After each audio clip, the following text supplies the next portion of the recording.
ಇನ್ನು ದೇಶಾದ್ಯಂತ ನೀಟ್ ರೀ ಎಕ್ಸಾಮ್ ಇವತ್ತು ನೀಟಾಗಿ ನಡೆದಿದೆ. ಪ್ರಶ್ನೆ ಪತ್ರಿಕೆ ಸೋರಿಕೆ ಆಗಿತ್ತು, ಅದಾದಮೇಲೆ ಮರುಪರೀಕ್ಷೆ ಮಾಡ್ತೀವಿ ಅಂತ ಹೇಳಿದರು. ಅದರಂತೆ ಇವತ್ತಿಗೆ ದಿನಾಂಕ ನಿಗದಿಯಾಗಿತ್ತು. ಸೊ ಇವತ್ತು ಪರೀಕ್ಷೆ ಯಾವುದೇ ಸಮಸ್ಯೆ ಇಲ್ಲದೆ ಈಗ 5:15ಕ್ಕೆ ಮುಕ್ತಾಯ ಆಗಿರ್ತಕ್ಕಂಥದ್ದು.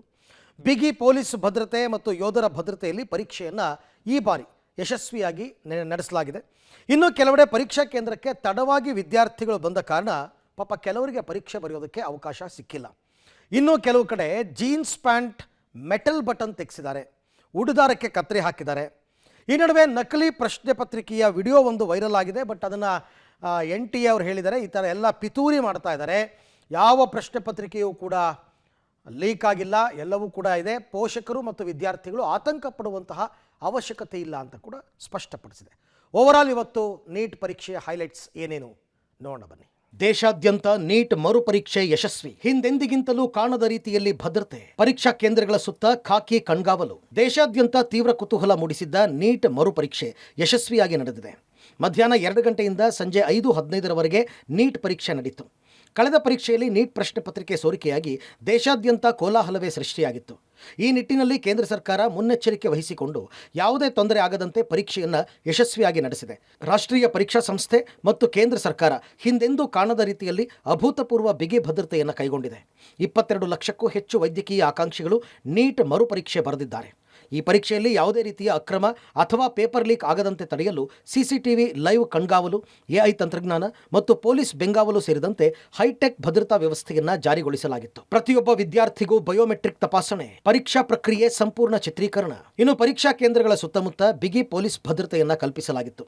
ಪರೀಕ್ಷಾ ಕೊಠಡಿಗಳಿಗೆ ಹೋಗುವ ಮುನ್ನ ಪ್ರತಿಯೊಬ್ಬ ವಿದ್ಯಾರ್ಥಿಯನ್ನ ಬಯೋಮೆಟ್ರಿಕ್ ತಪಾಸಣೆಗೆ ಒಳಪಡಿಸಲಾಗಿತ್ತು. ಪರೀಕ್ಷಾ ಪ್ರಕ್ರಿಯೆಯ ಸಂಪೂರ್ಣ ಚಿತ್ರೀಕರಣಕ್ಕಾಗಿ CCTV ಕ್ಯಾಮೆರಾಗಳನ್ನು ಅಳವಡಿಸಲಾಗಿತ್ತು. ಪ್ರತಿ ಪರೀಕ್ಷಾ ಕೊಠಡಿಯಲ್ಲಿ ಅಳವಡಿಸಲಾಗಿರುವ CCTV ಕ್ಯಾಮೆರಾಗಳ ನೇರ ದೃಶ್ಯಾವಳಿಗಳನ್ನು ದೆಹಲಿಯಲ್ಲಿರುವ NTA ಕಮಾಂಡ್ ಸೆಂಟರ್ನಿಂದ ಅಧಿಕಾರಿಗಳು ನೇರವಾಗಿ ಮಾನಿಟರಿಂಗ್ ಮಾಡ್ತಾ ಇದ್ರು.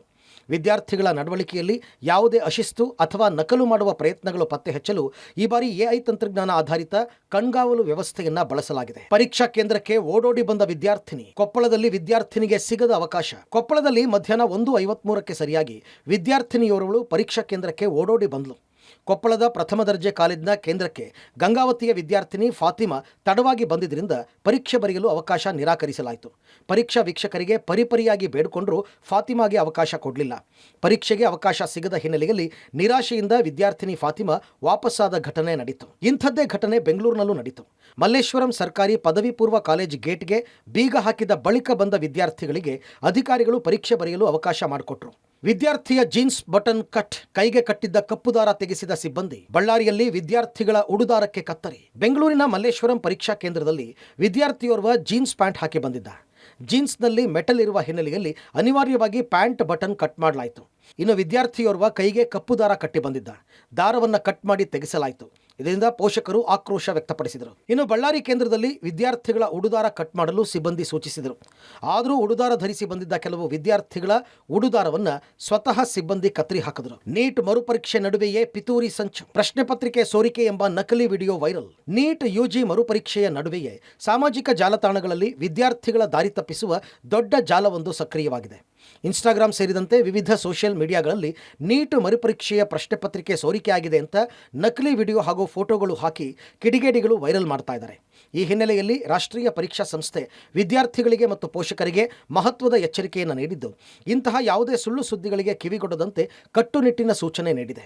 ಪರೀಕ್ಷೆಯ ಒತ್ತಡದಲ್ಲಿರುವ ವಿದ್ಯಾರ್ಥಿಗಳನ್ನು ಗುರಿಯಾಗಿಸಿಕೊಂಡು ಕಿಡಿಗೇಡಿಗಳು ಎಡಿಟ್ ಮಾಡಿದ ನಕಲಿ ಪ್ರಶ್ನೆ ಪತ್ರಿಕೆಯ ಫೋಟೋ ಹಾಗೂ ವಿಡಿಯೋಗಳನ್ನು ಇಂಟರ್ನೆಟ್ನಲ್ಲಿ ಹರಿಬಿಡ್ತಾ ಇದ್ದಾರೆ. ದೇಶದ 551 ನಗರಗಳಲ್ಲಿ ನಡೆದ ಪರೀಕ್ಷಾ ಕೇಂದ್ರದ ಸುತ್ತ ಜೆರಾಕ್ಸ್ ಶಾಪ್ ಬಂದ್. ಭಾರತದ 551 ನಗರಗಳಲ್ಲಿ ಮತ್ತು ವಿದೇಶದ 14 ನಗರಗಳಲ್ಲಿ ನಡೆದ ಪರೀಕ್ಷೆ ಯಶಸ್ವಿಯಾಗಿ ಪೂರ್ಣಗೊಂಡಿದೆ. ರಾಷ್ಟ್ರೀಯ ಪರೀಕ್ಷಾ ಸಂಸ್ಥೆಯು ಅಭ್ಯರ್ಥಿಗಳಿಗೆ ಬೆಳಗ್ಗೆ 11 ಗಂಟೆಯಿಂದ ಮಧ್ಯಾಹ್ನ 1:30ರ ನಡುವೆ ತಮ್ಮ ಕೇಂದ್ರಗಳನ್ನು ತಲುಪಲು ಸೂಚಿಸಿತ್ತು.